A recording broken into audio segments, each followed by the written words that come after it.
Hi, good morning. ലൈഫിൽ വിജയപരാജയങ്ങൾ സർവ്വസാധാരണമാണ്. ഒരിക്കലും വിജയിച്ച് നിൽക്കുന്ന ആൾ എന്നും എന്നും വിജയിച്ച് മാത്രം പോകുന്നവരല്ല. തോറ്റ് തോറ്റ് തോറ്റ് ലൈഫിൽ വിജയിച്ച ആൾക്കാർ ഒത്തിരി അധികം പേരുണ്ട്.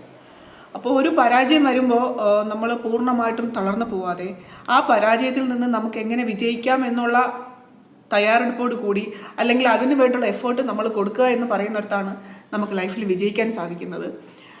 പരാജയപ്പെടുന്നതാണ് ഏറ്റവും വലിയ വേദനാജനകമായിട്ടുള്ള കാര്യം. വിജയിക്കുക എന്ന് പറയുന്നത് അത്രയും പറഞ്ഞിട്ട് നമുക്ക് സന്തോഷവും നമ്മുടെ കൂടെ നിൽക്കുന്നവർക്ക് സന്തോഷം കിട്ടുന്ന ഒരു കാര്യമാണ്. അപ്പോൾ ലൈഫിൽ വിജയിക്കണമെങ്കിൽ പരാജയങ്ങൾ ഫേസ് ചെയ്ത് തന്നെ നമുക്ക് മുന്നോട്ട് പോകാൻ പറ്റുള്ളൂ. പരാജയങ്ങൾ വരുമ്പോൾ തളർന്ന് പിന്മാറാതെ വീണ്ടും നമ്മുടെ എഫേർട്ട് എത്രത്തോളം കൊടുക്കാമോ അത്രത്തോളം എഫേർട്ട് കൊടുക്കുന്നിടത്ത് നമുക്ക് വിജയിക്കാൻ സാധിക്കും. തീർച്ചയായിട്ടും ലൈഫിൽ എല്ലാവർക്കും വിജയിക്കാൻ സാധിക്കട്ടെ. Thank you. Hi, good morning.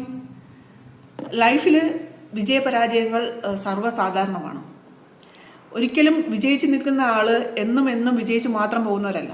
തോറ്റ് തോറ്റ് തോറ്റ് ലൈഫിൽ വിജയിച്ച ആൾക്കാർ ഒത്തിരി അധികം പേരുണ്ട്. അപ്പോൾ ഒരു പരാജയം വരുമ്പോൾ നമ്മൾ പൂർണ്ണമായിട്ടും തളർന്നു പോവാതെ ആ പരാജയത്തിൽ നിന്ന് നമുക്ക് എങ്ങനെ വിജയിക്കാം എന്നുള്ള തയ്യാറെടുപ്പോട് കൂടി അല്ലെങ്കിൽ അതിന് വേണ്ടിയുള്ള എഫേർട്ട് നമ്മൾ കൊടുക്കുക എന്ന് പറയുന്നിടത്താണ് നമുക്ക് ലൈഫിൽ വിജയിക്കാൻ സാധിക്കുന്നത്. പരാജയപ്പെടുന്നതാണ് ഏറ്റവും വലിയ വേദനാജനകമായിട്ടുള്ള കാര്യം. വിജയിക്കുക എന്ന് പറയുന്നത് അത്രയും പറഞ്ഞിട്ട് നമുക്ക് സന്തോഷവും നമ്മുടെ കൂടെ നിൽക്കുന്നവർക്ക് സന്തോഷം കിട്ടുന്ന ഒരു കാര്യമാണ്. അപ്പോൾ ലൈഫിൽ വിജയിക്കണമെങ്കിൽ പരാജയങ്ങൾ ഫേസ് ചെയ്ത് തന്നെ നമുക്ക് മുന്നോട്ട് പോകാൻ പറ്റുള്ളൂ. പരാജയങ്ങൾ വരുമ്പോൾ തളർന്ന് പിന്മാറാതെ വീണ്ടും നമ്മുടെ എഫേർട്ട് എത്രത്തോളം കൊടുക്കാമോ അത്രത്തോളം എഫേർട്ട് കൊടുക്കുന്നിടത്ത് നമുക്ക് വിജയിക്കാൻ സാധിക്കും. തീർച്ചയായിട്ടും ലൈഫിൽ എല്ലാവർക്കും വിജയിക്കാൻ സാധിക്കട്ടെ. Thank you.